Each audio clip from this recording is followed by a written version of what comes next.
Visiting WordRadio.com. Scroll to the bottom of the page and type your email address under Connect with Us. You'll receive the latest information on Word Radio. Messages from our president and CEO, Sarah Lomax Reese. Exclusive articles and multimedia content and resources. Stay informed with the Word Radio newsletter. It's easier than ever to get the right health coverage for families of all sizes. This is Bonnie, Ronnie, Tani, Johnny. Penny gets you covered. Millennials, gig workers, virtual birthday partiers. Grandma, you're on mute. Penny gets you all covered. Penny helps you compare plans, get financial assistance, and purchase health insurance that fits your life. Get covered at PENNIE.com.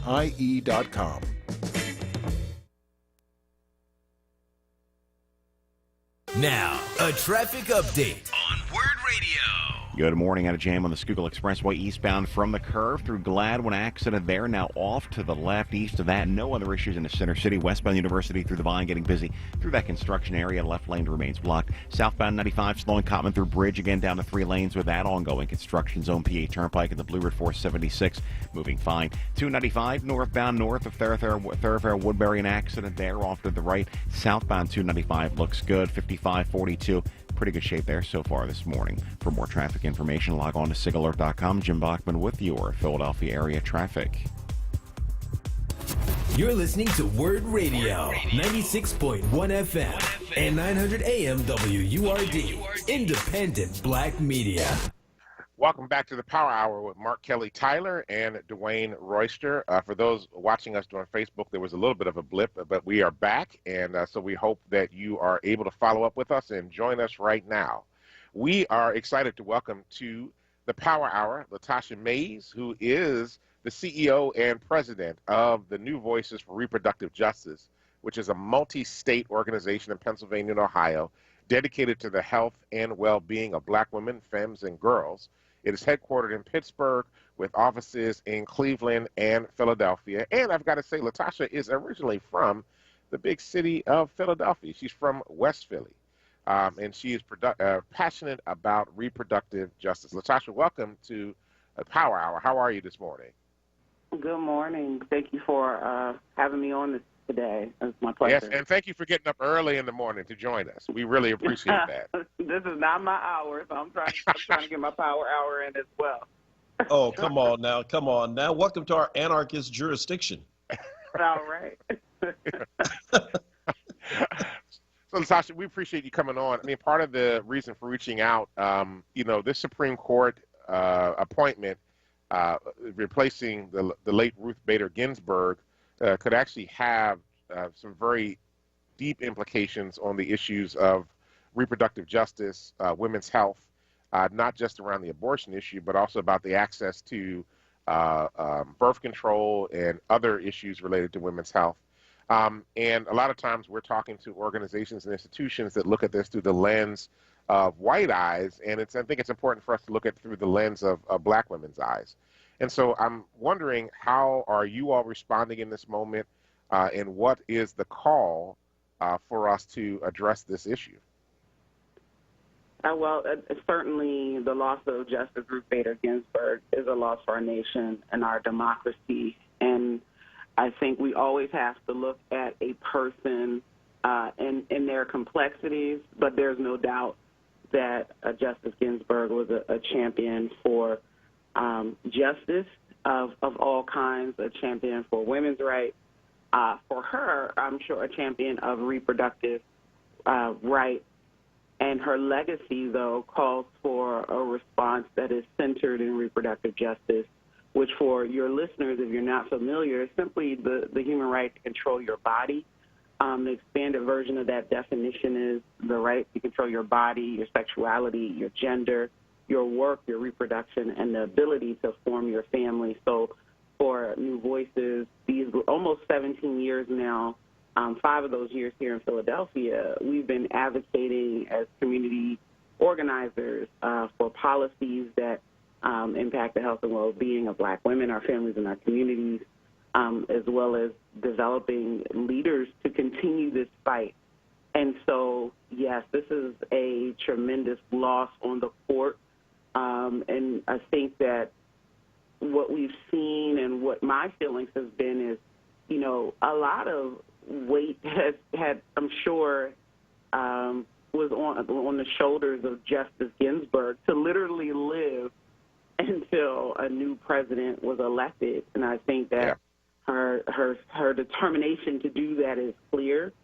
And now it is up to us to fight those who want to turn the court and, you know, really make it squarely a conservative court, a court that definitely does not have the interests of black people at heart, nor has the interests of black women and reproductive justice at heart. So I'll start by saying that, but it is a tremendous loss. It is a devastating loss. So we have a lot of work to do in terms of providing the vision, because black people, black women have always done the work of organizing and movement, or winning, you know, in terms of politics, with black women being the most active segment of the electorate, but not necessarily seeing a demonstration of that electoral, of that political power when it comes to policy. So the election is one of many ways, one of the many calls for us right now, but we're not going back to whatever existed before.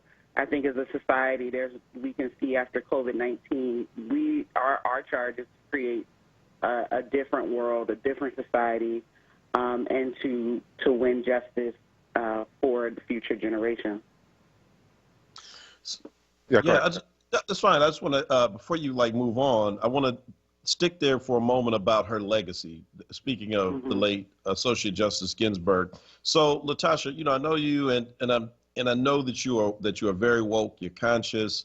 I thought I was woke until I met really woke people. I guess the wokiest of the woke, the neo woke folk, who just kind of who went after me for just simply saying, you know, we're going to continue your fight on social media, right? I'm like, part of what I was talking about is the fact that she was fighting to stay alive, to not let Trump make the appointment. And the really, really woke folk came after me like, what?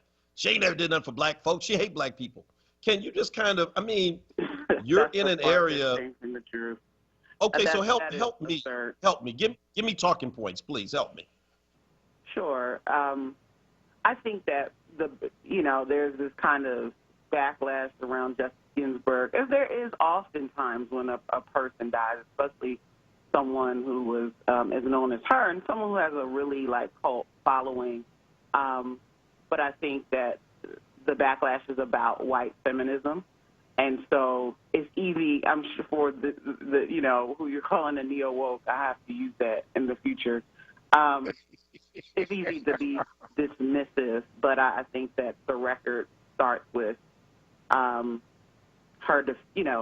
defense against sex discrimination very early on when she was part of the ACLU Women's Project. Now, here's the context is, of course, at that time, feminism was perceived as being for white middle-class women, and that's what it looked like. That's what the face of it was. But the untold story of that time is the fierce leadership and vision of black feminists like Pauli Murray, who Justice Ginsburg modeled her legal pursuits after. So Pauli Murray helped to co-found the National Organization for Women. So it is impossible being connected to the leading black feminists of that time that Justice Ginsburg would not be influenced by this black feminism and scholarship. And so some of the cases, for example, that directly impact the lives of black people, but black women, was in 1973, she challenged the North Carolina forced sterilization program. Now, that's not something that is discussed at great length, but poor black women were being sterilized against without their consent because they were poor. And we see the same thing still happening today to Latinx people, where we have a black woman whistleblower exposing ICE. So the legacy of forced sterilization continues. She also worked on a brief that addressed unequal application of the law in cases of black men convicted of raping white women, criticizing it for reinforcing both patriarchal and racist ideas, treating white women as property of white men and black men as, dangerous rapists. So those are some of the initial cases she challenged early on in her career. She goes on to advocate for voting rights. She goes on to advocate for contraceptive equity. She goes on to advocate for equal pay, all of these things impacting the lives of black women. So, Tasha, how are you all operating in this moment? Like, what's the agenda for New Voices as you think about the potential coming down the road with the new Supreme Court? Well, let me tell you, it's certainly it's a scramble at all levels. I think, we really may not have prepared for this moment, thinking, believing, hoping, wishing, praying that Justice Ginsburg would continue to live her life through the inauguration. And so and just some calls we had yesterday and today, that strategy is being developed. But at the same time, for us, it's going to be a hard fight. That's the truth. It does take 70 days or so on average to confirm a Senate nominee. At the same time, we have 40 days to the election. The election doesn't get us there. We have the lame duck period. That is the time when a Supreme Court justice could be confirmed. And so I think it is, we can't rely on the Senate Democrats alone to fight this fight. I mean, the pressure, just like there was pressure around Trump and his administration trying to defund and defund Obamacare. I think that's the same. We have to do that and more around this particular seat. And I think that is the fight. It's organizing is always the answer. Community organizing is always the answer, in my opinion. And so that's what we have to do. But what I will say is that it is not on black people, on black women alone to fight this fight. It's progressives of all backgrounds and ilks who will have to literally fight to the death if it comes to it to stop Trump and McConnell from filling this vacancy. Justice Ginsburg will never be replaced. She will be an icon and a legend in the Supreme Court for generations to come. And at the same time, that seat will be filled. And we, the people, will have to ensure that we choose the Supreme Court nominee with our fight. And so it starts with this election, but it certainly doesn't end there. And I think there's going to be a multi-strategy approach for us. Of course, we organize black voters, mainly black women voters across the state in Pennsylvania and Ohio. We're actually hiring for our team member positions right now at newvoicesrj.org. So we have our people on the ground, and we're going to have to talk about this seat. But what I really want to say to you is the Senate's focus needs to be on COVID-19. We got 200,000 people dead. We know disproportionately black and brown people. We got nearly 7 million who have been or who are sick, and a portion of whom will have significant health and illness concerns for the rest of their lives. We don't have a stimulus package. We got people unemployed, and we know when America gets sick, black people get the flu.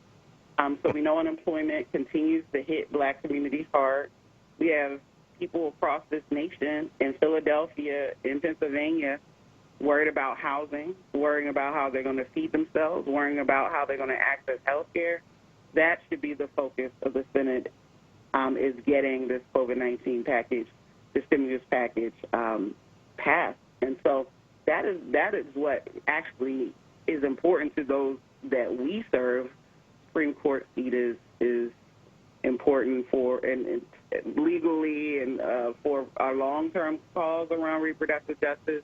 But at the end of the day, I have to tell y'all, we are providing COVID relief still to our constituents and trying to talk to them, not trying, actively working with our base and those we serve to vote. But at the end of the day, people have to live, and that we have to organize around those most immediate needs as well as this long-term fight for the Supreme Court. Latasha, yeah, well, that's 100% agreed. It would be great if the act that the House of Representatives had sent over to the Senate, which would have been the next CARES Act, I believe it was called the HEROES Act, had been passed by the Senate. We would have had resources to be able to address some of these issues, including the fact that many people are still unemployed at this moment and could have used the resources to help them be able to move forward. Well, listen, Latasha, we actually have to get ready to go, but I appreciate you getting up early in the morning with us. Just real quick, how can folk get connected to New Voices? Is there a way they can reach out to you? Absolutely. NewVoicesRJ.org is our website. Facebook, New Voices Philly. Twitter, Instagram, at New Voices, the number 4RJ. And again, we are hiring for our voter program. And you can see those jobs at newvoices.recruiterbox.com. Hey, Thank you Latasha, so much for having me this morning. Latasha, how hard do your eyes roll when you hear folks saying, "You can't control my body. Don't put a mask on me"? Oh, don't. That's another conversation right there. I'm sorry. We're gonna have you back real real soon. soon. That. I'll come back on the show for that.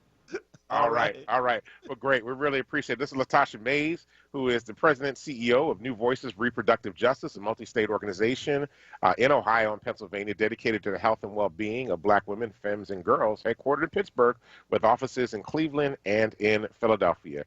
You're listening to the Power Hour on WURD with Mark Kelly Tyler and Dwayne Royster. We'll be right back.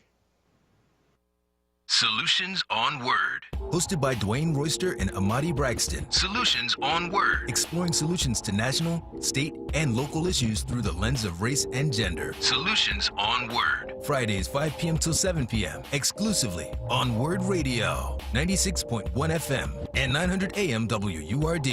Solutions is sponsored by Power Interfaith Movement, working towards life, liberty, and democracy for all. Family Therapy Vignette Moments with Dr. Lucille Ijoy. Come on out and become a Word Radio member one by one. Renew your membership or get a new one. Get serious information and have some fun.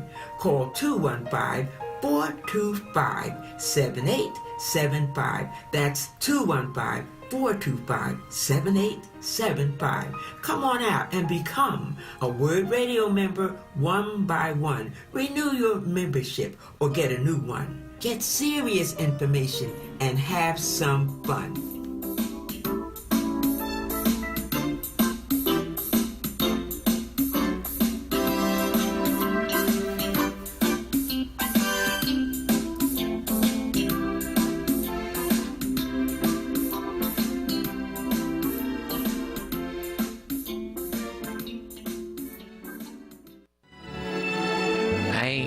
Better than you, and you ain't no better than me. But we all have something in common. We all are species, seeds of God's creation.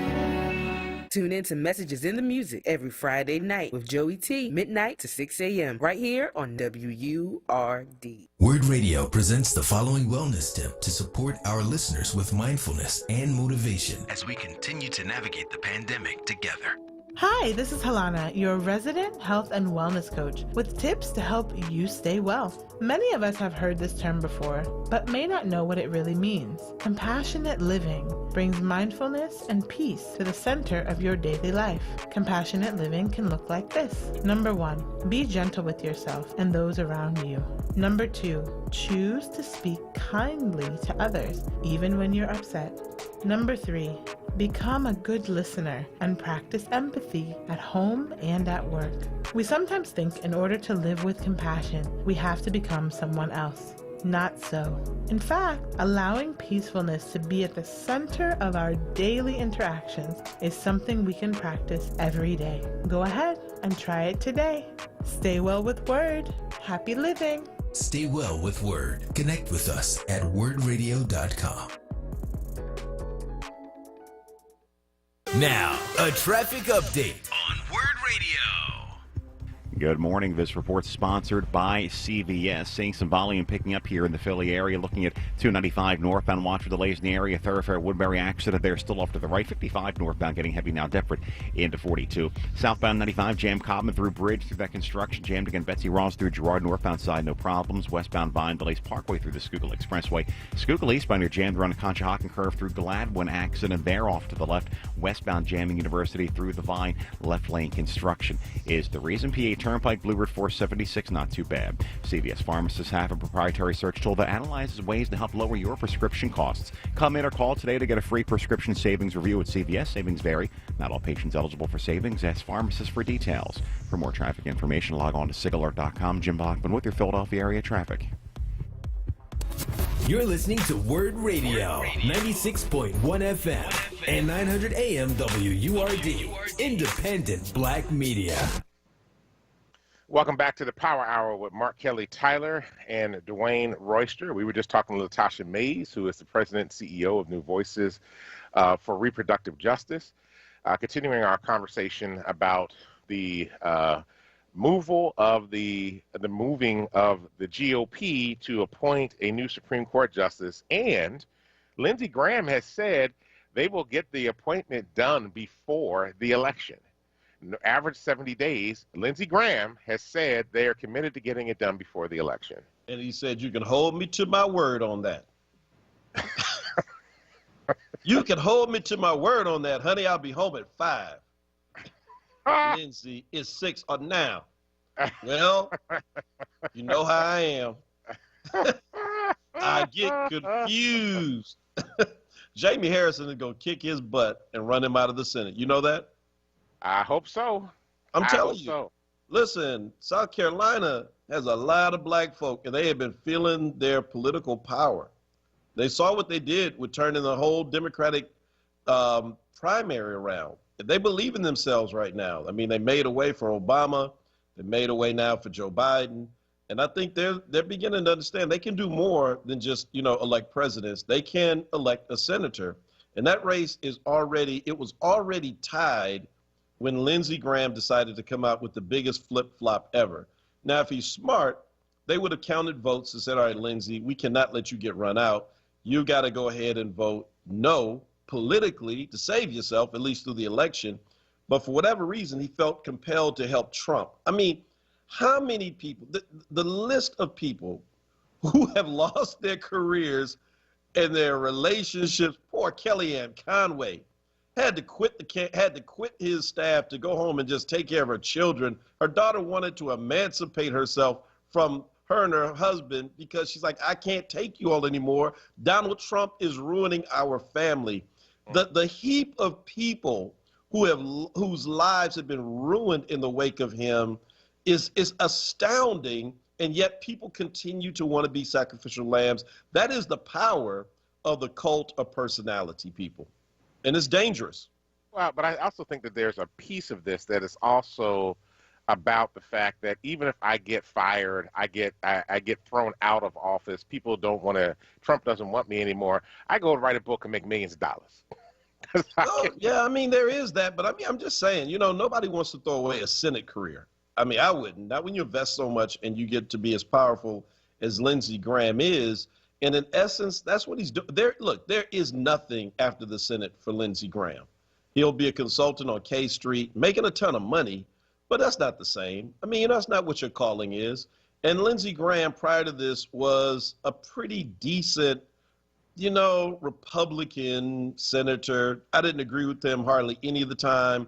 But before the intrusion of Trump, you got to remember, he often sided with McCain and would show the civil side of the way in which the Senate operated and how it was different than the House. They always said the House is like junior varsity. The Senate operates like with people with honor.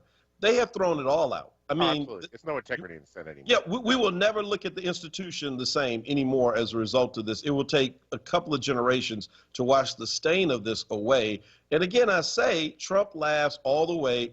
He is the classic user. I mean, look, don't we all have friends like this or had friends like this? Yeah, the person that, think about it, the person on your block who used everybody, they never got caught.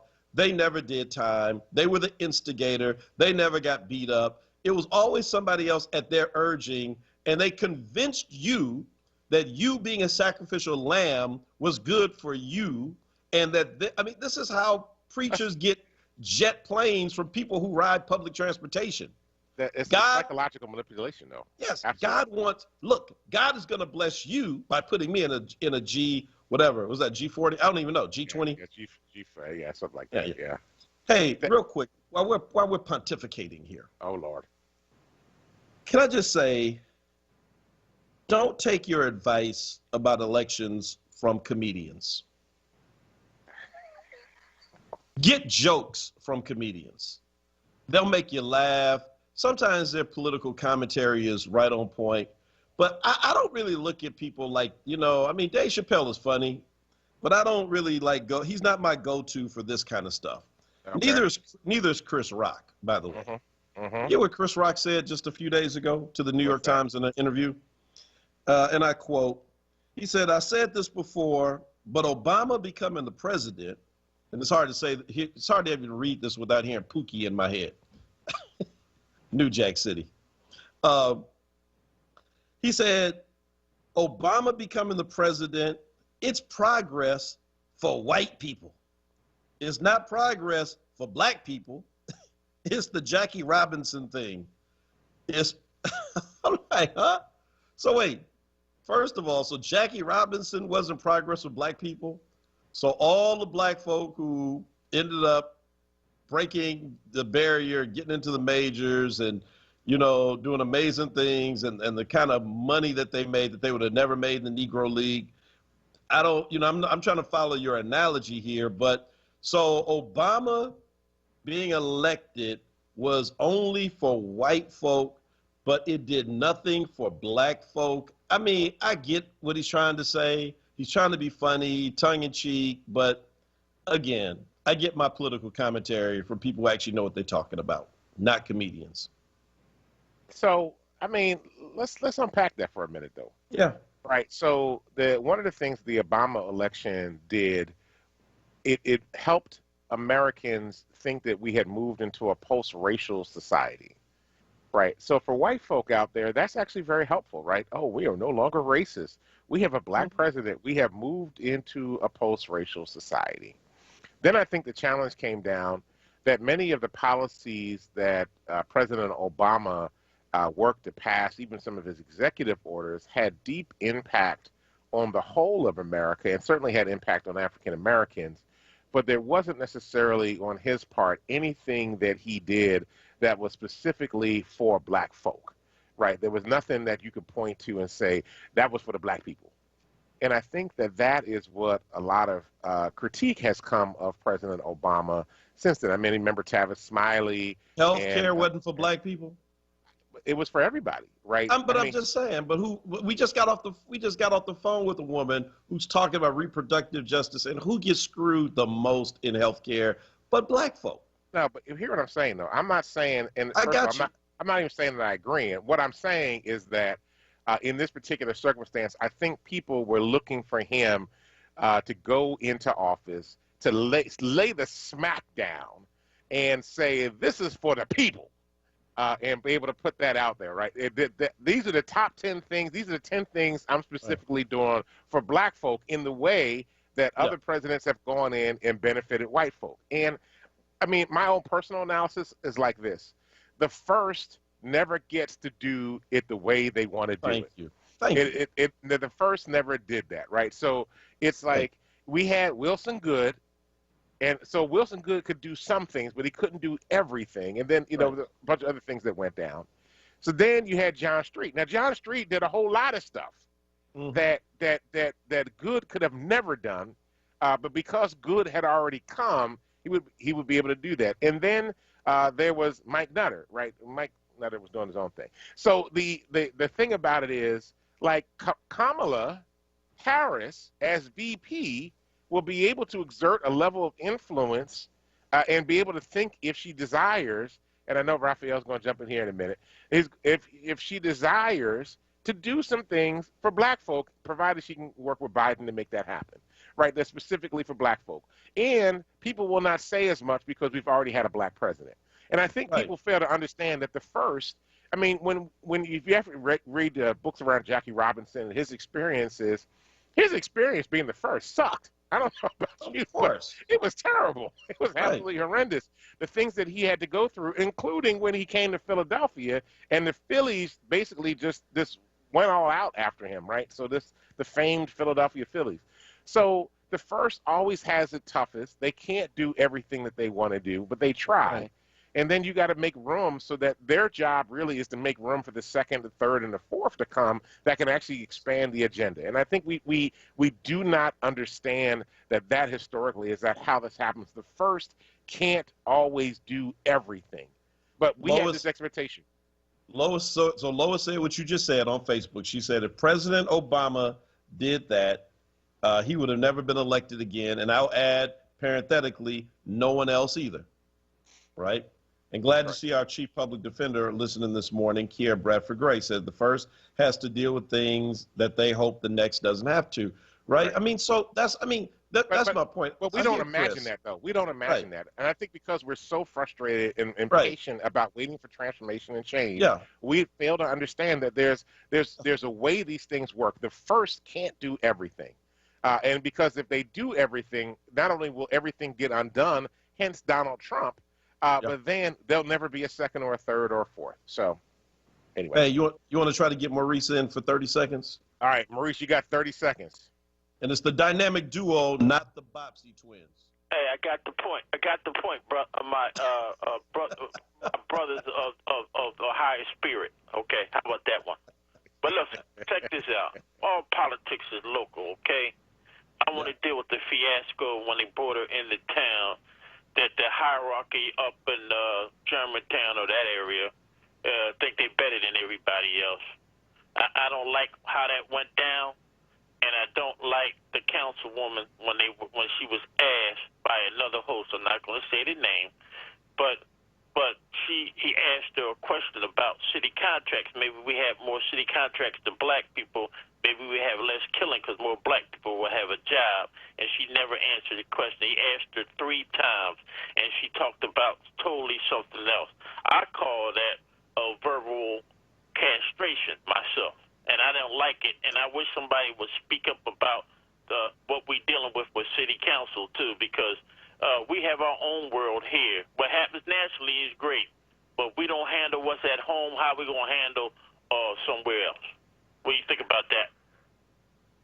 Well, I mean, that's what we always talk about, right? We said earlier this week, I know you were listening, that you have to have a sophisticated game. We have to have a way in which we go after local politicians. And in this city, that means going after the Democratic Party establishment. Right. Then we got to go after Harrisburg, which in this case means the Republicans 9 times out of 10.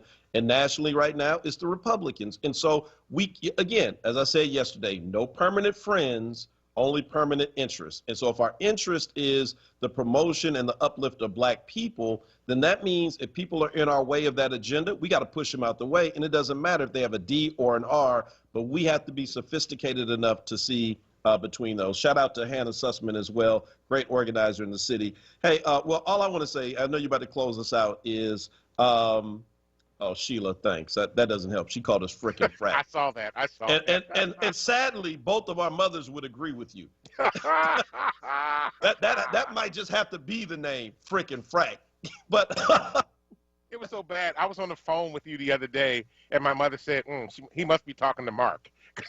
She knows. She knows. All I want to say is, remember, don't be caught naked by free chicken. Okay. All right. Thank you, everybody, for following us on the Hour of Power today with Mark Tyler and Dwayne Royster. Special shout out to our producer extraordinaire, Kwesi Mathis, who is back in the studio holding it all down for us. We appreciate everybody that checked us out. online. And just a shout out to our colleague and comrade in the battle, Hannah Jane Sussman, who's checking us out on Facebook today as well. Appreciate you calling, Maurice. Thank you to Latasha Mays, CEO and President of New Voices for Reproductive Justice. Lord willing and the creek don't rise, we'll be back first thing tomorrow morning at 6 a.m., bringing you the latest in political opinion and thought that hopefully will make a difference in the lives of the people here in Philadelphia and black folk around the world. Peace. We'll see you tomorrow. And more free chicken.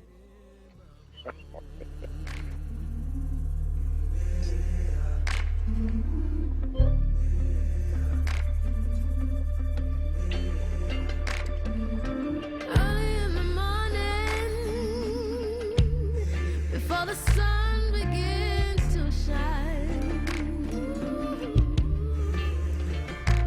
we're gonna start moving